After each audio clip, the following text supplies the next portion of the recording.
once lived in a house that had a fig tree outside it. It never bore fruit. It certainly never gave me insights into God's reign. This week's passage from Mark seems like that fig tree. It does not bear fruit. As one scholar wrote about the details of the passage, it is not easy to assess either the meaning they had for first century Christians or the meaning that modern Christians are to draw from them.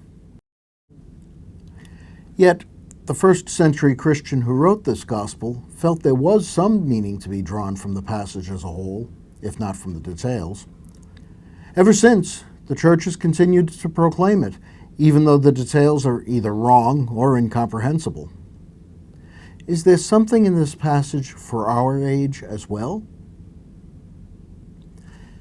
In our lives, there are events and situations that, to us at least, seem as overwhelmingly terrible as the sun dying or the stars falling.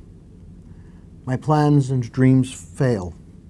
A relationship is betrayed. One I love suffers. I will die. Natural and man-made disasters destroy livelihoods and lives.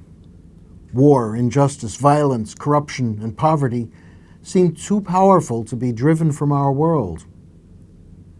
When these things strike home with me, the world may carry on, but so far as I'm concerned, it may as well have ended. Situations like that are invitations to despair. Why should I carry on? Why trust in God's love? Why risk loving or forgiving? A sort of spiritual and emotional paralysis can set in. I cease to desire, cease to pray, cease to hope. I may wish I were dead and gone. I may even be tempted to make that happen. The end of a world, whether it be the planet we live on, a society or nation, or my own private world, is a terrible thing. Is there an alternative to despair? There is hope, of course. But how can I hope when my world is destroyed? Whether another tells me to cheer up, or I say it to myself, I cannot do it. Cheer up is useful advice for small disappointments, but it does not work when a world ends.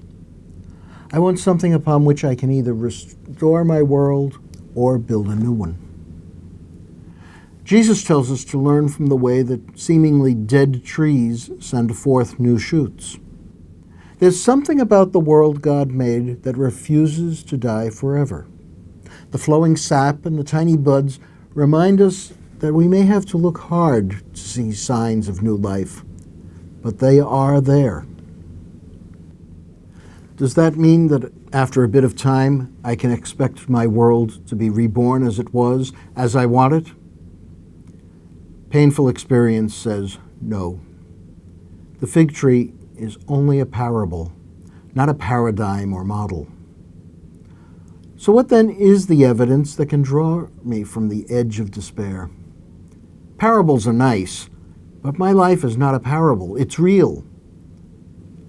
The most conclusive evidence is in something else that Jesus says. In the midst of destruction, the Son of Man comes. When he comes, he will send out the angels and gather his elect from the four winds, from the ends of the earth to the ends of heaven. The risen Lord, the one who has gone through death to life, the conqueror of destruction, is with us when our world is destroyed. He does not reverse the destruction. Instead, his calling us to join him is compensation for all that we must endure. I may not think so, but I must at least have enough trust in the Lord to believe that he, having experienced the end of his world on the cross, knows better than I.